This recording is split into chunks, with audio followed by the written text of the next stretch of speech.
रुक जा बेटा, परीक्षा देने जा रहा है और ऐसे ही चला जाएगा क्या? रुक, ये दही शक्कर तो खा के जा बेटा। अब चल जल्दी से मुंह खोल। हाँ माँ, लाओ जल्दी से लाओ। अच्छा, दोपहर में खाने में क्या बनाओगी? आज कचौड़ी बना लो ना। हे भगवान, इस लड़के को कितनी पसंद है आलू की कचौरियाँ। हर दूसरे दिन ही मांगने लगता है। बना दो ना माँ प्लीज।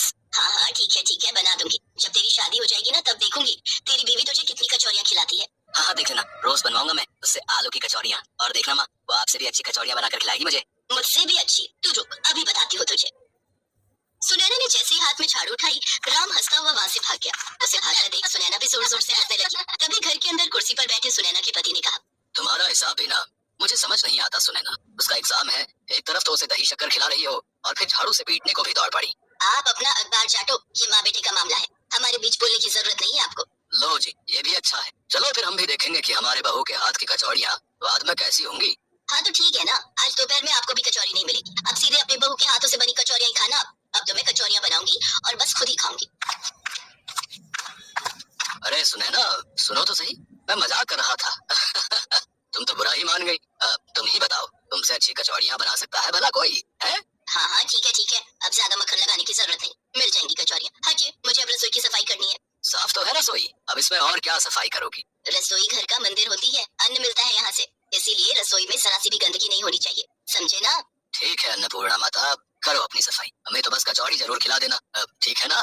चंदन सिंह और सुनैना का एक ही बेटा था राम। तीनों ऐसी हंसी खुशी और बड़े प्यार से रहते थे। सुनैना को खाना बनाने और खिलाने का बहुत शौक था। खासकर वो जब भी आलू की कचौरियाँ बनाती थी तो खाने वाला तारीफ के बिना रह नहीं पाता था।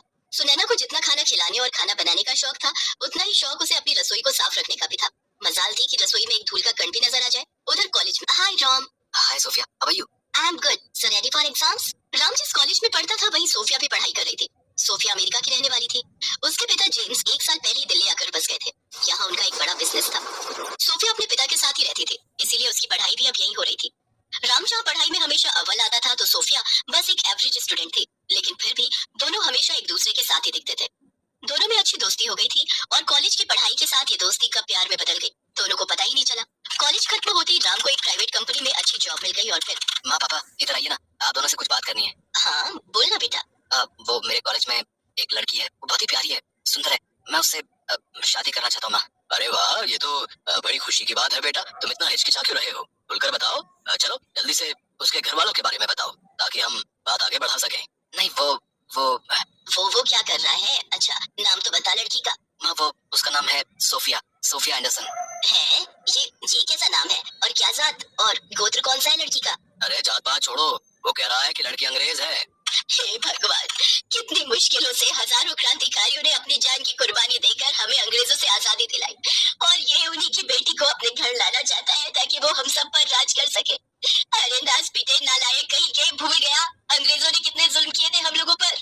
माँ ये सब क्या बोल रही हो? आप मेरी बात तो सुनो, अब एक बार आप उससे मिल तो लो। हाँ सुने ना, वो ठीक ही तो बोल रहा है, एक बार लड़की से मिल तो लो, फिर जो तय करेंगे फिर तय कर लेंगे कि आगे क्या करना है।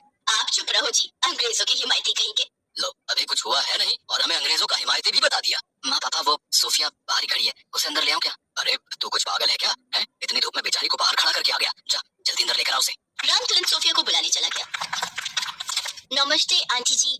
नमस्ते बेटा, हाउ यू?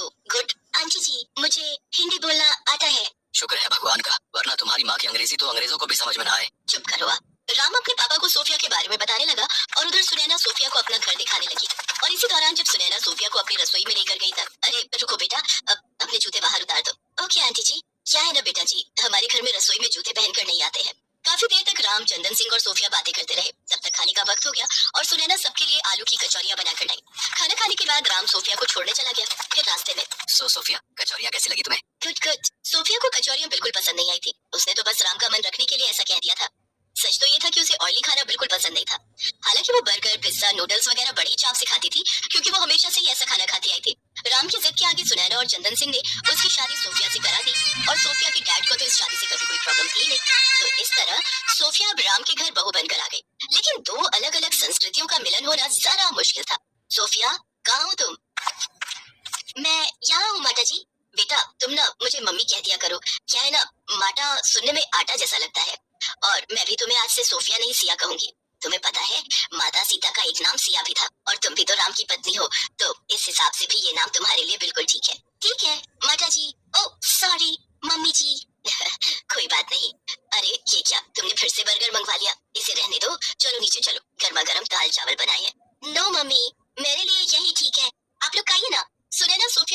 रहने लगी थी और वो चाहती थी कि सिया उनके घर के तौर तरीके सीखे। लेकिन कुछ दिनों के अंदर ही सोफिया और सुनैना के बीच रसोई संभालने और खाने के तौर तरीकों को लेकर तकरार शुरू हो गई। सिया चप्पल पहनकर रसोई के अंदर चली जाती थी और उसके रहते रसोई भी अस्त व्यस्त रहती थी, जो सुनैना को बिल्कुल भी पसंद नहीं आ रहा था। जब बातचीत से हल नहीं निकला तो आखिरकार राम सोफिया को लेकर अलग घर में रहने चला गया। फिर एक दिन, सुनैना, जल्दी करो भाई। आ गई बस, चलिए हो गई तैयार, चलिए जल्दी चलिए ना। आहा, देखो तो बेटे बहू से मिलने की कितनी जल्दी है मैडम को। हाँ, राम और सोफिया को गए कई दिन बीत चुके थे, इसीलिए सुनैना वाकई उनसे मिलने के लिए बेचैन थी।